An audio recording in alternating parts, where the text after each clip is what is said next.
ইরানের সর্বোচ্চ ধর্মীয় নেতা আয়াতুল্লাহ আলী খামেনির মৃত্যুর খবর ছড়িয়ে পড়ার পর পাকিস্তানের করাচিতে যুক্তরাষ্ট্রের কনসুলেটের কাছে বিক্ষোভ হয়েছে। সেখানে সহিংসতায় ৬ জন নিহত এবং বেশ কয়েকজন আহত হয়েছে। যাচাই করা ভিডিওতে দেখা গেছে বিক্ষোভকারীরা কনসুলেটের জানালা ভাঙছে ও কিছু অংশে আগুন ধরিয়ে দিচ্ছে। পরিস্থিতি নিয়ন্ত্রণে আনতে লাঠি চার্জের পাশাপাশি টিয়ার গ্যাস ব্যবহার করেছে পুলিশ ও আধা সামরিক বাহিনী। এ সময় সেখানে ৬ জনের মৃত্যু হয়েছে বলে রেস্কিউ সার্ভিস জানিয়েছে।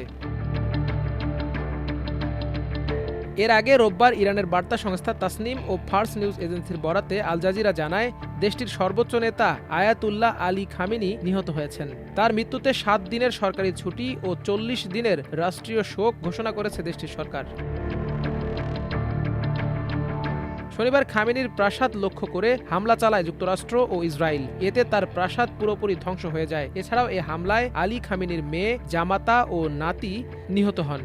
ইরানের সর্বোচ্চ ধর্মীয় নেতা আয়াতুল্লাহ আলী খামেনিকে হত্যার ঘটনাকে একটি মহা অপরাধ হিসেবে বর্ণনা করে তীব্র নিন্দা জানিয়েছেন দেশটির প্রেসিডেন্ট মাসুদ পেজেশকিয়ান। একই সাথে খামেনি হত্যার জবাব দেওয়ার অঙ্গীকার করেছেন তিনি। তার দপ্তরের এক বিবৃতিতে বলা হয়েছে, খামেনি হত্যার সমুচিত জবাব দেওয়ার অঙ্গীকার করেছেন ইরানের প্রেসিডেন্ট।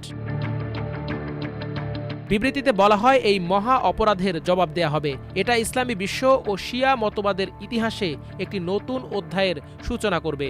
আমাদের শীর্ষ নেতার পবিত্র রক্ত এক গর্জনময় ঝর্ণার মতো প্রবাহিত হবে এবং আমেরিকান ও জায়ানবাদী নিপীড়ন ও অপরাধকে নির্মূল করবে।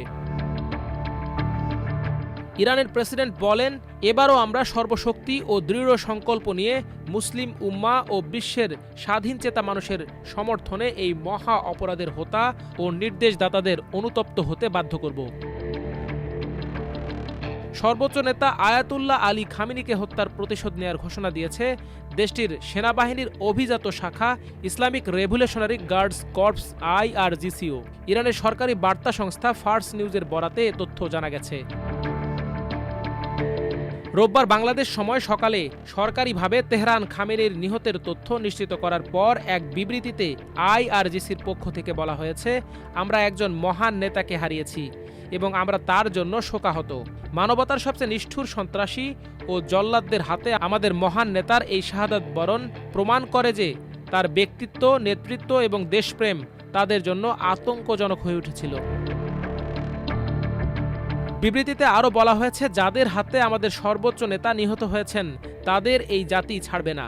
ইরান প্রতিশোধ নেবে এবং IRGC দেশি বিদেশি যে কোনো ষড়যন্ত্রকে নির্মূল করতে বদ্ধপরিকর। মাল্টিমিডিয়া ডেস্ক, আমার দেশ।